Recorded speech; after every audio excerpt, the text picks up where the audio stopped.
Welcome. Welcome to the other place. I'm not about to build an engine at that other unit.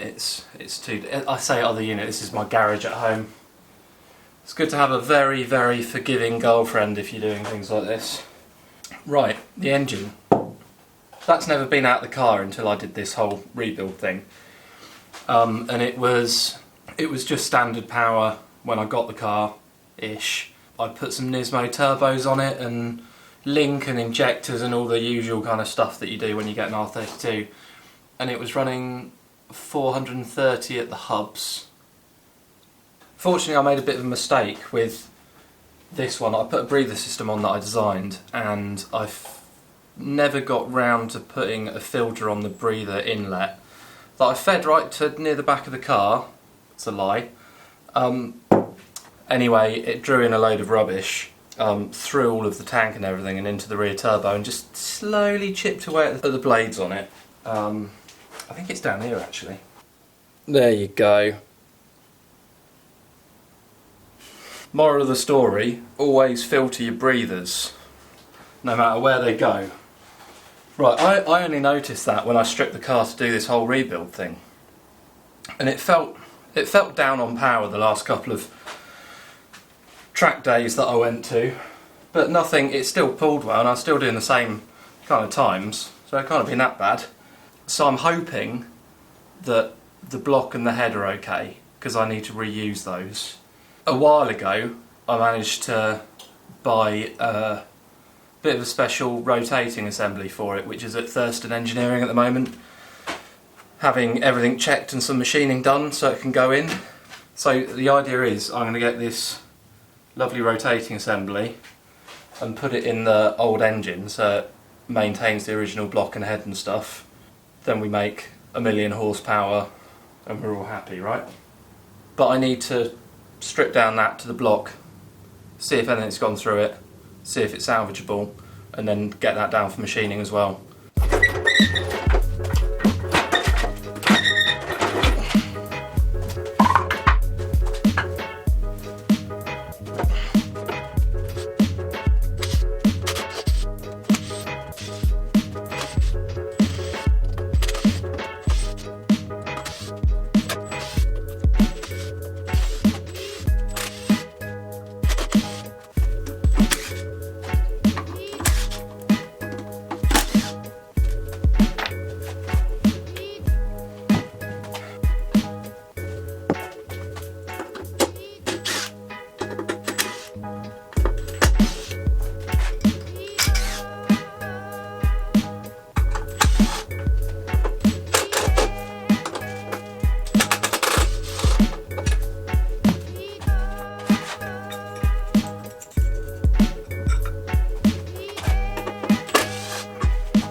Good job I'm not using that.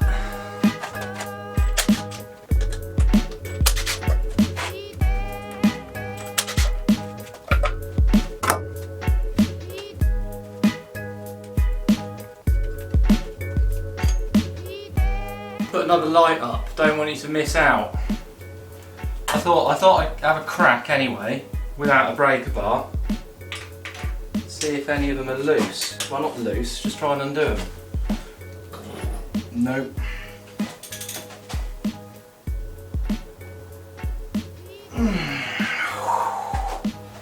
Breaker bar it is.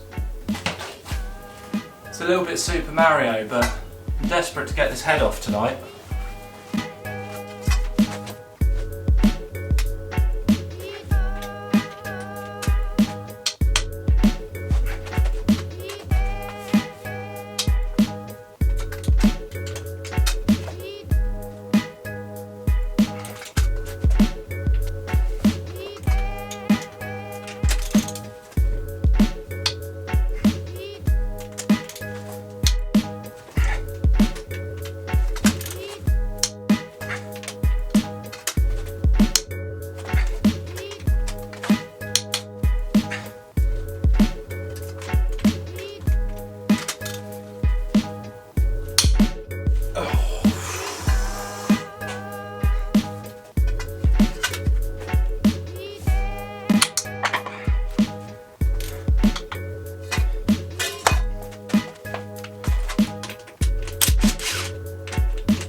ideal, but it's not a write-off. There's just some scoring where some stuff's got in it basically. So 1's okay, 6 there's some light scoring to 2, there's some pretty successful scoring to 5. Oh, I need to find out what size the pistons that I've got are. If it's overboard anyway. It's not great. It's mainly just in that one. And the other giveaway to it mainly being in just that one is that, except for being a little bit grimy, all of these are good, apart from number 5. It's got a little bit chompy. It's tomorrow now, but we got a decent crack yesterday. I kind of slept on it, and it's all right really. It's just the one cylinder. Head-wise, that'll easily weld right and then skim. In terms of the block, I did try one of the pistons that I'm not going to show you yet in the block, and it doesn't even fit in it. So I'm guessing it's probably kind of needs to be an 87.5mm bore from the 86 or whatever they are. So I think it will clear up. I think the best thing to do is to strip it completely down to a block, get it off to Thurston Engineering. They can bore it, and then we just see if there's anything bad left on the bores after it's done.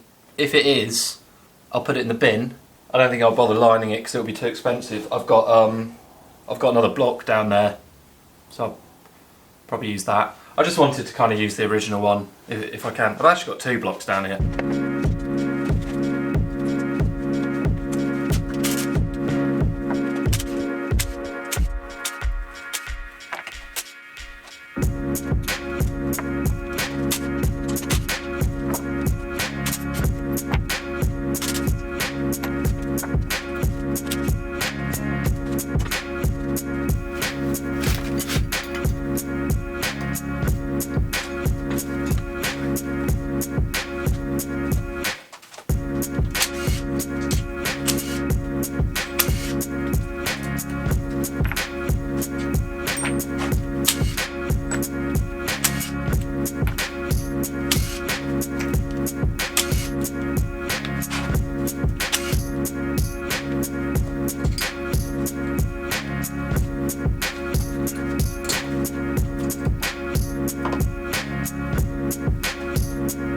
No cracks. She's a minter. Short-nosed little girl though. It's a shame.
How's that? We're down to a block. What have we learned?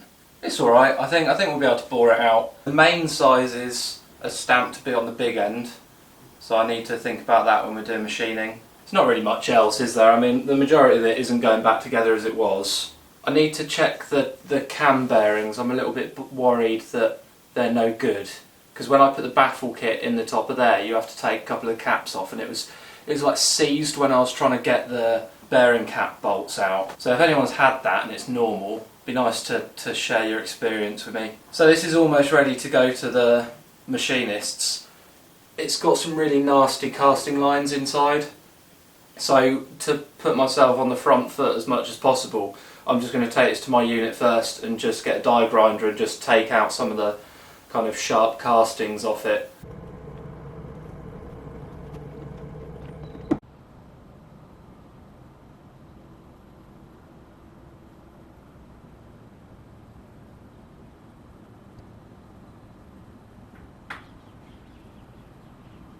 I don't really know how any of this is going to turn out.